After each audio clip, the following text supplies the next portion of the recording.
Yes my dear students, myself is your teacher. आज का जो हमारा लेक्चर है वो बेसिकली जीके टेस्ट 2024 के हमारे पास उसकी बहुत ही इंपॉर्टेंट टॉपिक जो है उसको डिस्कस कर रहे हैं। तो आज का जो हमारा इंपॉर्टेंट टॉपिक है वो क्या है? आपसे अगर आप एचएससी टेस्ट उठा लें, जो आज का टॉपिक मैं आपको पढ़ा रहा हूं उसमें से 2 एमसीक्यूज आपके फर्स्ट पेपर 2023 में आया है। सो आपने इस चीज को मिस नहीं करना, एक पॉइंट भी मिस नहीं करना है। मैं आपको ना हर कंसेप्ट दूंगा, हर किस्म की ट्रिक्स दूंगा, फॉर्मूला दूंगा। आज का जो हमारा टॉपिक है वो है फेस वैल्यू और प्लेस वैल्यू। इन दोनों में से लास्ट ईयर आपसे क्वेश्चन पूछे गए थे। मोस्ट मेजॉरिटी स्टूडेंट को इन चीजों और इन वैल्यू के बारे में पता नहीं था कि हम फेस वैल्यू और प्लेस वैल्यू किसको कहते हैं, यानी face value, what is face value और व्हाट इज प्लेस वैल्यू। सो दूसरी बात ये है, आपसे ना एग्जामिनेशन में यानी 2023 में एक क्वेश्चन आया था कि आप मुझे बता दें, एक हमारे पास घड़ी है उसमें इतने बजे हैं, तो उनके दरमियान हॉर और मिनट के हमारे पास जो सुई है, जो हमारे पास नीडल्स हैं, उनके दरमियान क्या एंगल होगा। उसके लिए मैं बहुत अमेजिंग ट्रिक आपके पास लेकर आया हूं, तो काइंडली 1 मिनट और 1 सेकंड मिस ना करें। आपके साथ इंशाल्लाह मैं पेस और फ्लैश वैल्यू के बारे में आपसे ना बहुत ही डिस्कस करूंगा, आपको डीपली समझा दूंगा। और हर फेस वैल्यू और प्लेस वैल्यू यहां पर मैं आपको ना उसकी डिफरेंशिएशन बताऊंगा कि इसके दरमियान डिफरेंस क्या है, और आपको ना इसका भी होमवर्क दूंगा, और लास्ट में one of the most important topic of the HSC test 2024 जिसको हम क्या कहते हैं, हर्ट कहते हैं, इसमें से क्वेश्चन तो जरूर आएगा, ये भी से बता रहा हूं। ये आपके मेंटल मैथमेटिक्स के ना, मेंटल मैथमेटिक्स के एक ही इंपॉर्टेंट हमारे पास क्या टॉपिक है। मैं कुछ चीज बता दूं, आपके मेंटल मैथमेटिक्स में हमारे पास कौन सी चीजें हैं जिसको हम सिनेरियो बेस्ड क्वेश्चन कहते हैं ना, उसमें से आपके पास 4-5 टॉपिक्स हैं। इसमें सबसे इंपॉर्टेंट टॉपिक जो है वो एजेस है, एजेस जो है। दूसरी टॉपिक जो है ना आपके पास क्लॉक है। तीसरी जो है ना वो प्रोबेबिलिटी है। चौथी टॉपिक जो है ना वन ऑफ द मोस्ट ना, फिर कहता हूं one of the most important topic वो क्या है, वर्क इन टाइम। यानी वर्क और टाइम को ना लगे कि सर वो लेक्चर बना दो, उसको मैंने आप लोगों को ना, वो कहता है ना कि यार एक बंदा इतने टाइम में इतना काम कर रहा है, तो अगर हम टाइम बढ़ा दे तो वो कितने दिन में कंप्लीट होगा। ये तो मैंने आपके साथ प्रोपोर्शन, हमारे पास प्रोपोर्शनल क्वेश्चन भी आपके साथ डिस्कस किया था कि एक डायरेक्टली प्रोपोर्शनल होता है, एक इनवर्सली प्रोपोर्शनल होता है। तो मैंने डिस्कस की है ना कि हमारे पास किस तरह आपने डिटरमाइन करनी है। मैंने क्या कहा था, वर्क इन टाइम। मैंने कहा था कि अगर कोई भी शख्स काम कर रहा है, देखो एक शख्स है वो एक काम है ना, वो कितने 9 दिन में कंप्लीट कर रहा है। तीन आदमी हैं, वो एक काम को नेट करो, 3 आदमी हैं, 10 दिन में उसको कंप्लीट कर रहे हैं। अब 10 दिन में कंप्लीट कर रहे हैं, वो कह रहे हैं कि अगर हम आदमियों की नंबर बढ़ा दें तो वो काम कितने दिन में कंप्लीट होगा। अब देखो आप आदमी बढ़ा रहे हो, कम टाइम लगेगा ना, क्या इनवर्स रिलेशन है। सो ऐसे रिलेशन को हम क्या कहते हैं, इनवर्स रिलेशन। मैंने आपको ट्रिक बताया था, आप वीडियो देख सकते हैं उसमें। दूसरी बात मैंने कहा था, अगर एक चीज बढ़ रही है और उसके साथ दूसरी चीज भी बढ़ रहा हो, तो उस कंडीशन में हम डायरेक्ट रिलेशन इस्तेमाल करते हैं, डायरेक्ट प्रोपोर्शनल इस्तेमाल करते हैं। उसका भी ट्रिक मैंने आपको बताया। तो इस बारे में वर्क और टाइम के बारे में आप मुझसे क्वेश्चन ना करें, मैं कमेंट ना करें कि सर आप मुझे वर्क और टाइम हमारे पास उसके बारे में एक वीडियो अपलोड कर दे। उसको तो मैंने हमारे पास प्रोफेशनल में डिस्कस किया था, तो काइंडली आप वहां पर जाकर वो लेक्चर देख ले। मैंने आपको ट्रिक बताया था कि आप किस तरह एमसीक्यूज पूछे जाते। लेकिन आज का जो हमारा लेक्चर है बहुत इंपॉर्टेंट लेक्चर है। इसमें हम फेस वैल्यू और प्लेस वैल्यू और क्लॉक रिलेटेड जो कि एंगल्स पूछे जाते हैं उससे रिलेटेड मैं आपके साथ एमसीक्यू शेयर करूंगा और आपको कंसेप्ट दूंगा। सबसे पहले हमारे पास टॉपिक जो है ना वो है face value. What is face value? अगर आपसे एग्जामिनेशन में पूछा जाए, टेस्ट में पूछा जाए कि what is the face value, आपको एक नंबर दिया गया होगा, विच हमारे पास मैटर नहीं करता कौन सा नंबर है। आपको कहता ना कि एक नंबर दिया जाता है, आपको कहता है इस नंबर में मुझे फेस वैल्यू बताओ, फेस वैल्यू बताओ नहीं, आपको कहेगा कि एक नंबर दिया गया होगा और उस नंबर में आपको एक डिजिट जो है ना उसको नॉमिनेट करेगा। उस नॉमिनेट नंबर को कहता है कि इसकी फेस वैल्यू क्या होगी। लेट करो, आपको 193 नंबर दिया, एक नंबर 193, आपको कहता है कि what is the face value of 9 इन 193, यानी 193 में जो हमारे पास 9 है उसकी फेस वैल्यू क्या है। उसके कंसेप्ट मैं आपको दे रहा हूं। तो हमारे पास फेस वैल्यू है क्या, सबसे पहले हम उसकी डिफिनेशन और उसको किस तरह से डिफाइन करेंगे।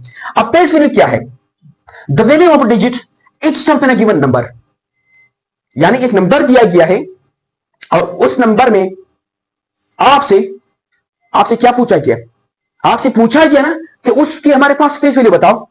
तो उस नंबर में जो आपसे पूछा गया फेस वैल्यू बताओ उस डिजिट की, तो वो इटसेल्फ फेस वैल्यू है। किस तरह, मेरा मकसद क्या है, मैं कह रहा हूं अगर आपको एक नंबर दिया जाए और आपको कहा जाए कि उस नंबर में एक डिजिट को नॉमिनेट कर दे, 193 मैंने लिया था, आपको कह रहे 193 में हमारे पास 9 की फेस वैल्यू क्या होगी। तो फेस वैल्यू की डेफिनेशन के मुताबिक जो आपसे नंबर पूछा गया है वही इटसेल्फ फेस वैल्यू है और कुछ नहीं है। यानी अगर आपसे किसी भी नंबर को नॉमिनेट करके नंबर दिया जाए, उस डिजिट को नॉमिनेट कर दिया जाए, आपसे पूछे इसकी फेस वैल्यू क्या होगी, तो इटसेल्फ वो फेस वैल्यू है, which may be 0, which may be 1, which may be 3, 4, 5, 6, 7, 8, 9, 10, which may be 10 तो नहीं हो सकता, 0 से लेकर 9 तक हो सकता है, क्योंकि 10 जो है 1 0 होता है ना। आपसे वो डिफरेंट क्वेश्चन पूछ जाते हैं। सो फेस वैल्यू क्या है? The value of a digit itself in a given number, यानी गिवन नंबर दिया गया है तो उसमें जो इटसेल्फ वैल्यू है वही हमारे पास फेस वैल्यू। एग्जांपल फिर मैं वो देता हूं। अब आपसे पूछा गया एक नंबर दिया गया है, वो क्या? 7813 नंबर दिया गया है। आपको कहता है ना, मैंने सब की लिखा है कि फेस वैल्यू बताओ। अब ना आपसे पूछे इस तरह पूछा जाता है कि 7813 में हमारे पास 7 की हमारे पास फेस वैल्यू क्या है। आपसे दूसरी क्वेश्चन पूछा जा सकता है कि हमारे पास 7813 में 8 की फेस वैल्यू क्या है। आपसे पूछा जा सकता है 7813 में 1 की फेस वैल्यू क्या है। आपसे पूछा जा सकता है कि 7813 में 3 की फेस वैल्यू क्या है। मैंने आपको ऑलरेडी बता दिया है, डिफिनेशन में सेटिस्फाई करके दिया है कि हमारे पास किसी भी गिवन नंबर में जो डिजिट आपको नॉमिनेट कर दिया गया है, जो पूछा गया है फेस वैल्यू क्या है, वही इटसेल्फ फेस वैल्यू है, बस और कुछ नहीं करना है। आपसे पूछा जाएगा कि इस नंबर में से आप मुझे 7 की फेस वैल्यू बताओ, तो 7 इटसेल्फ फेस वैल्यू है। इसी तरह 8 का पूछा गया है, 8 इटसेल्फ फेस वैल्यू है। 1 का पूछा गया है, 1 इटसेल्फ फेस वैल्यू है। और हमारे पास 3 पूछा गया है तो 3 इटसेल्फ फेस वैल्यू है। It should be clear to you all. जितने भी व्यूअर्स हैं उनको ये चीज क्लियर होना चाहिए कि फेस वैल्यू होता क्या है, मैंने आपको बता दी। अब क्वेश्चन नंबर 2 में पूछा गया कि 83,425 में आप मुझे बताओ कि 8 की फेस वैल्यू क्या होगी, या 3 की फेस वैल्यू क्या होगी, या 4 की फेस वैल्यू क्या होगी, या 2 की फेस वैल्यू क्या होगी, या 5 की फेस वैल्यू क्या होगी। कोई भी डिजिट किसी भी नंबर में आपको नॉमिनेट करके पूछा जाएगा, ये नहीं है, इस तरह नहीं पूछा जा सकता कि 83,425 में से फेस वैल्यू बताओ। कोई नंबर डिजिट को नॉमिनेट नहीं किया तो किस तरह पूछा जा सकता है। तो मैंने कहा कि किसी भी गिवन नंबर में तो हमारे पास जो फेस वैल्यू है, जो डिजिट पूछा गया वो इटसेल्फ फेस वैल्यू है और कुछ नहीं। अब ये 83,425 में से ये जो नंबर दिया गया है, इसमें से 8 की जो फेस वैल्यू है क्या है बताओ? 8 ही है। 8 इटसेल्फ फेस वैल्यू है, 3 इटसेल्फ फेस वैल्यू है, 4 इटसेल्फ फेस वैल्यू है, 2 इटसेल्फ फेस वैल्यू है, 5 इटसेल्फ फेस वैल्यू है। अब होमवर्क तरफ आओ। अब अपने फाइंड करनी, ये जरूर करनी है। जो मैं आपको होमवर्क दे रहा हूं ना, ये प्रैक्टिस के लिए। मैं तो आपको हर चीज कन्वे करके देता हूं। होमवर्क ना जितना प्रैक्टिस कहते हैं, practice make a man perfect. दूसरी बात कहते हैं प्रैक्टिस इज अ पावर। ये दो सेंटेंसेस को कंपेयर कर लो। मैंने आपको तो तरीका समझा दी, अब आप प्रैक्टिस कर लो जो मैंने एग्जांपल दिया। आपसे पूछा जा सकता है कि इस 930 में से 3 का फेस वैल्यू बताओ, या 9 की फेस वैल्यू बताओ, या 0 की फेस वैल्यू बताओ। जो मैंने क्या कहा आपको वही फॉलो कर लो। अब 109 में से आपसे पूछा जा सकता है कि 1 की फेस वैल्यू क्या है, 0 क्या किया है, 9 का किया है। और आपसे इस तरह पूछा जा सकता है कि 999 में 9 की फेस वैल्यू क्या है, 9 इटसेल्फ है, 9 इटसेल्फ है। सो हमारे पास फेस वैल्यू होता क्या है। अब कंक्लूजन देखो, फेस वैल्यू जो आपको गिवन नंबर दिया गया है और आपसे उस नंबर में से एक डिजिट नॉमिनेट किया गया है और वो डिजिट पूछा गया कि इसकी फेस वैल्यू क्या है, तो जो डिजिट है वो इटसेल्फ फेस वैल्यू और कुछ नहीं। तो ये था हमारे पास फेस वैल्यू। अब हमारे पास प्लेस वैल्यू क्या है, क्या प्लेस वैल्यू आपके पास क्या है। अब प्लेस वैल्यू की तरफ देखो, अब प्लेस वैल्यू की तरफ देखो। प्लेस वैल्यू क्या, प्लेस वैल्यू तो मैंने आपको समझा दी, प्लेस वैल्यू क्या है। अब डिफरेंस की तरह याद रखना है कि अगर कंफ्यूज नहीं होना, प्लेस का मतलब क्या है, जगह। अब प्लेस वैल्यू क्या है, place value depend upon its position in a place value chart. यानी आपको एक चार्ट दिया जाएगा, ये हमारे पास क्या है, ये एक मैं लेट कर दूं, एक चार्ट है। Let me consider it as a chart. इसको मैं चार्ट कंसीडर कर रहा हूं, इसको भी मैं चार्ट कंसीडर कर रहा हूं, सही है। अब एक चार्ट है, सो इसकी जो वैल्यू है वो जो प्लेस वैल्यू चार्ट है उस पर डिपेंड करता है। किस तरह, आपसे क्वेश्चन में पूछा गया है कि 7813 में आप मुझे बताओ 7 की प्लेस वैल्यू क्या है। मैं ट्रिक बता रहा हूं, ट्रिक और कुछ नहीं। 7 का पूछा गया, लेट मी मैं इसी तरह लिखता हूं, 7 लिखता हूं, 7। अच्छा, आपसे पूछा गया है 8 का बताओ। पहले मैं नंबर लिखूंगा, उसके बाद ट्रिक बताऊंगा। 1 लिखो और 3 लिखो। आपको कहता है कि 7 की हमारे पास प्लेस वैल्यू क्या है। प्लेस वैल्यू तो हमारे पास 7 ही है, लेकिन आपसे पूछा है कि प्लेस वैल्यू क्या है। मेजॉरिटी ऑफ द क्वेश्चन इस तरह प्लेस वैल्यू से पूछा जाता है, फेस से नहीं। अब कहते हैं कि नहीं, इसकी प्लेस वैल्यू क्या है। आपने क्या काम करना है, आपने प्लेस वैल्यू को क्या करना है, सेलेक्ट कर लेना है। आपने 7 को सेलेक्ट कर लिया, 7 लिख लो। अब 7 के पास जितने भी नंबर है, 1 डिजिट, 2 डिजिट, 3 डिजिट, जितने भी नंबर है वो 0 लिख दो, जीरो जीरो कितने, 3 जीरो, 7,000, 7,000 क्या, 7,000, 7,000 इसका आंसर है। काम क्या करना है, उस जो नंबर पूछा गया है, जो गिवन नंबर है, उसमें से जो डिजिट पूछा गया है वो लिख लो, और इसके आगे जितने भी नंबर है उसकी जीरो ले लो। ये 3 नंबर है, मैंने तीन जीरो लिए। अब आपसे 8 पूछा गया है, लेट करो 8 पूछा गया इसमें से, तो आप 8 लिख दो, और 8 के बाद कितने डिजिट है, 1 2, तो 2 जीरो लगा दो, 800। हमारे पास 800 इसका हमारे पास क्या प्लेस वैल्यू है। अब 1 का पूछा गया है, तो 1 के बाद एक 1 तो मैंने लिख दिया। अब 1 के बाद कितने डिजिट है, 1, तो 1 जीरो लगा दो।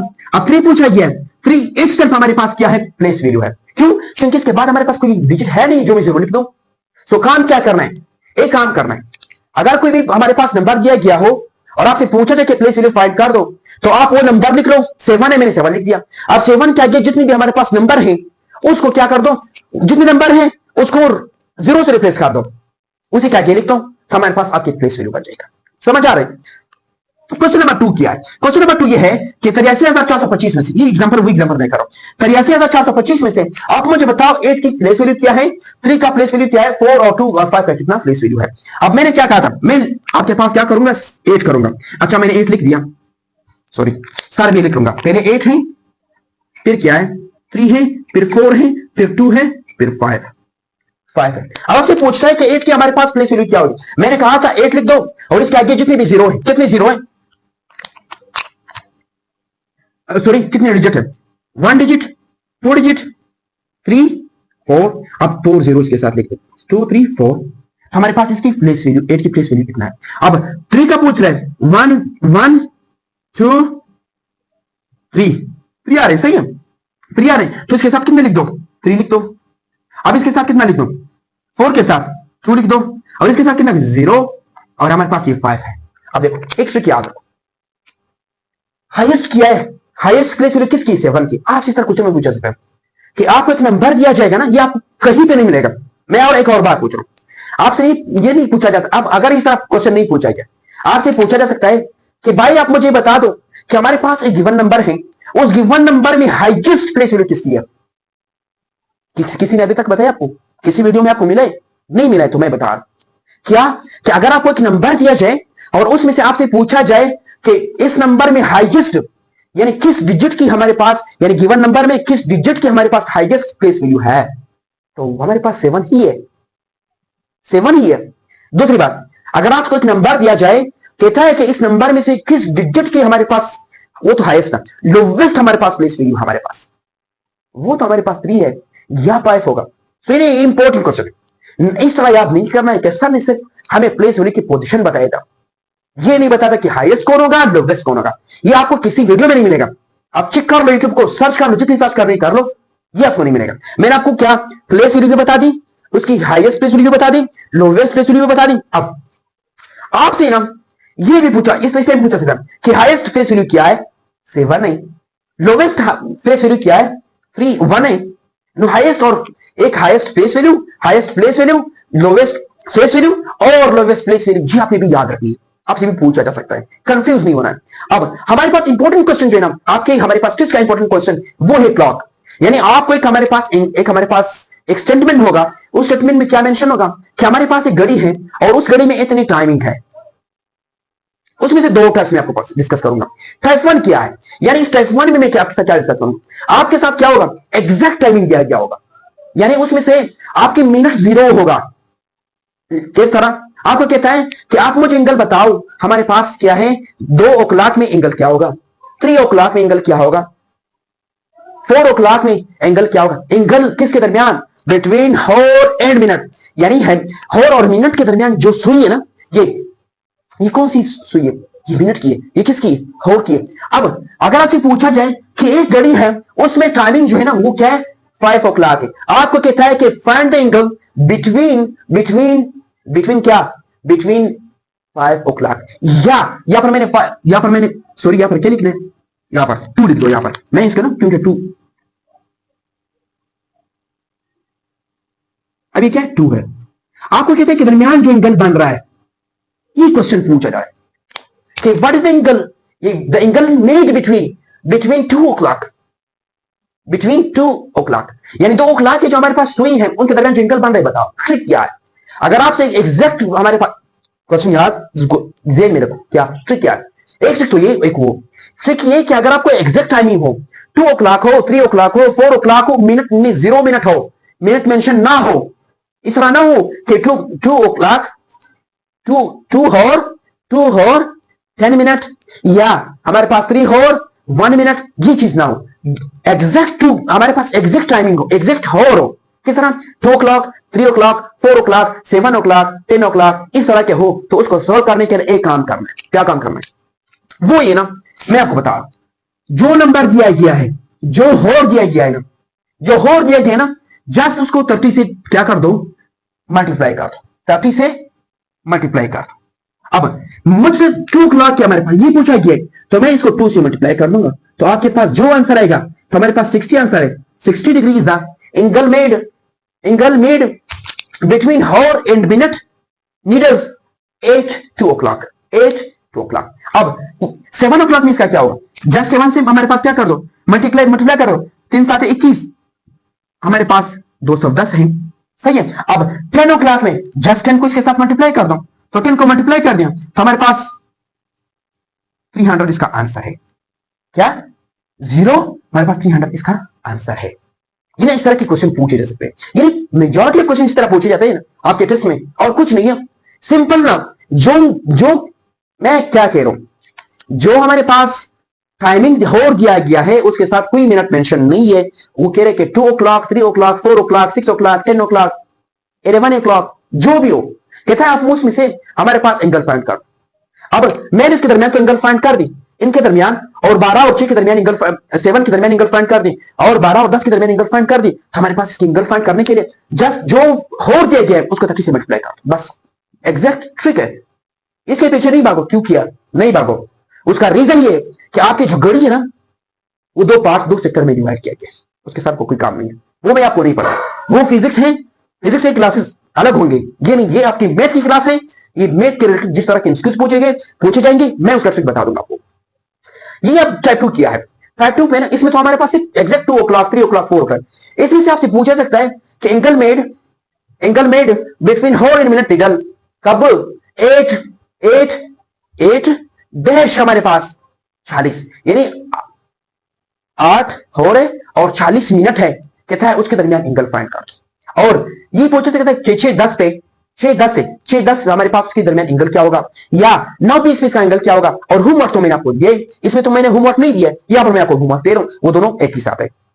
अगर इस तरह की क्वेश्चन आपसे पूछे जाए कि 8-40 पे एंगल क्या होगा, या 6-10 पे एंगल क्या होगा, या 9-20 पे एंगल क्या होगा, या 11-30 पे एंगल क्या होगा, या 3-15 पे एंगल क्या होगा, या 4-5 पे एंगल क्या होगा, उसको फाइंड करने के लिए मैं ट्रिक दे रहा हूं। वेरी इंपॉर्टेंट, आपने याद रखना है, रट्टा लगाना है, जिस तरह करना है ले जाना है, हाथ पे लिखना है, पर्ची ले जाना है, जिस तरह करना है करना है, रट्टा लगाना है, जिस तरह करना है। मैं आपको ट्रिक बता रहा हूं, वो ये ना कि आपने एक फार्मूला याद रखना है, 30 hour minus 11 divided by 2 minute, ये एच क्या शो कर रहा है, हॉर, और यहां पर ये मिनट शो कर रहा है। मकसद क्या है, यानी जो आपको होर दिए जाएंगे ना 8 हो, 30 से मल्टीप्लाई कर दो और यहां पर मिनट पुट कर दो, कितने 40 मिनट है, आपके साथ आंसर किस तरह। मैं इसका यूज आपको यूज करना सिखाऊंगा। अब यहां पर हमारे पास होर क्या है, मैंने होर लिखना है ना, 8 होर है, और यहां पर मैंने क्या लिखना है, मिनट लिखना है 40। अभी इसके साथ मल्टीप्लाई हो रहा है 30, हमारे पास जब हमारे पास 8 से मल्टीप्लाई करोगे तो हमारे पास 240 बनेगा। अब यहां पर देखो, ये हमारे पास इसे कैंसिल कर दो तो 20 आ जाएगा, समझ आ रहे हैं। अब 20 को 11 से मल्टीप्लाई कर दो तो हमारे पास 220 आ जाएगा, और इन दोनों को माइनस कर दो तो 20 डिग्री, यानी द एंगल मेड, ये 20 degree angle made between what, between होर इन मिनट एंगल, होर इन मिनट नीडल 8, हमारे पास कितना 840 प्रीपोजिशन है, सही है। अब 6-10 पे आपको फाइंड करना है कि 6-10 में हमारे पास एंगल क्या हो, same to same formula put कर दो, यहां पर 6 पुट कर दो और यहां पर 10 पुट कर दो। मैं यहां पर क्या लिखूंगा, यहां पर मैंने क्या पुट की 6 पुट करूंगा, यहां पर 10 पुट करूंगा। अब जो यहां पर इसके साथ मल्टीप्लाई करोगे तो हमारे पास 180 आ जाएगा, और जब ये हल करोगे 2 5 10, 5 इसके साथ मल्टीप्लाई करोगे तो हमारे पास 55 आ जाएगा, 55 जब इसके साथ माइनस करोगे तो हमारे पास 135 डिग्री आ जाएगा। ये अब 9-20 पे क्या होगा, 9-20 है तो ये क्या कर दो, 9 पुट कर दो, 20 पुट कर दो, हमारे पास 270 माइनस 11 160 हमारे पास डिग्री, ये एंगल है। होमवर्क क्या, आपने फाइंड करना है ना, बहुत ट्रिकी क्वेश्चन है। मैं आज दो जो है ना बहुत ट्रिकी है। इसमें से जो 12 o'clock है, इसकी ना अगर किसी ने मुझे आंसर बता दिया तो वो हमारे पास इंटेलिजेंट स्टूडेंट होगा हमारे स्टूडेंट में से, यानी जितने मेरे स्टूडेंट्स हैं ना, अगर उन्होंने मुझे 12 o'clock को हमारे पास उसकी हमारे पास एंगल मुझे बता दिया, या 1 o'clock की हमारे पास एंगल मुझे बता दिया, तो वो हमारे पास क्या होगा, एक 1 o'clock तो आप निकाल सकते हैं। 12 o'clock अगर किसी ने निकाल दिया, मुझे कमेंट करके बता दिया, तो वो हमारे पास जो हमारे पास चैनल पे हमारे पास जितनी स्टूडेंट लिंक है वो हमारे पास इंटेलिजेंट स्टूडेंट होगा, जिसने हमारे पास without using chat GPT use नहीं करना है, यू माइंड यूज करना है। आपने अल्लाह ताला ने ना, आई चार्ट जीपीटी किसने बनाया, एक इंसान ने बनाया ना, जिसके हमारे पास जितने भी उसको स्पॉन्सर कर रहे हैं, जितने हमारे पास उसके साथ काम कर रहे हैं ना, वो इंसान है। तो आप भी इंसान हो ना, आप भी कर दो, माइंड को यूज करो कि ये हमारे पास 12 o'clock की हमारे पास इसकी एंगल क्या होगी। जिसने मुझे सेटिस्फाई कर दिया कमेंट में कि सर इसका आंसर ये है और क्यों भी है, क्यों है, जो आंसर आप दे रहे हो मुझे क्यों है, ये भी मुझे बताना है कि हमारे पास क्या आंसर ये है सर, 12 o'clock की डिग्री इतने बनती है, और हमारे पास रीजन क्या है वो भी मुझे बताना है। क्वेश्चन नंबर 1 o'clock की हमारे पास एंगल फाइंड करनी है, 11:30 और 9:50 और 4:05, इसकी हमारे पास एंगल आपने मुझे बताना है, सॉरी डिग्री बताना है। अब देखो आज का जो हमारा लेक्चर था वो क्या था कि हम पेस वैल्यू और प्लेस वैल्यू और क्लॉक रिलेटेड के जितने भी एमसीक्यूज हैं उसको किस तरह सोल्व करेंगे, तो वो ट्रिक मैंने आपको बता दी, और आपने होमवर्क जरूर मुझे हमारे पास कमेंट में बता देना है। सो आप लोगों से लास्ट में एक ही रिक्वेस्ट है, अगर आप कोई कुछ आपने सीखा है मुझसे, मैंने आपकी खातिर इतनी कुर्बानी दी, इतनी प्रेशियस टाइमिंग, इतनी हमारे पास मेरे जो वक्त है बहुत कीमती वक्त है, और मैं आपके लिए ना दिन में तकरीबन 4-5 घंटे निकालता हूं अपने काम में से। सो तो जो निकालने का वक्त है ना, उसका समर मुझे मिलना चाहिए, उसका हमारे पास जितनी प्रोडक्ट मुझे, मैं आपको प्रोडक्ट दे रहा हूं ना, चीजें दे रहा हूं, चीजें सिखा रहा हूं, तो आपकी तरफ से भी मुझे कुछ आना चाहिए, वो एक ही चीज है। मैं रिक्वेस्ट करूंगा कि अगर आप हमारे चैनल पर नहीं, काइंडली सब्सक्राइब कीजिए, लाइक कीजिए और कमेंट कीजिए।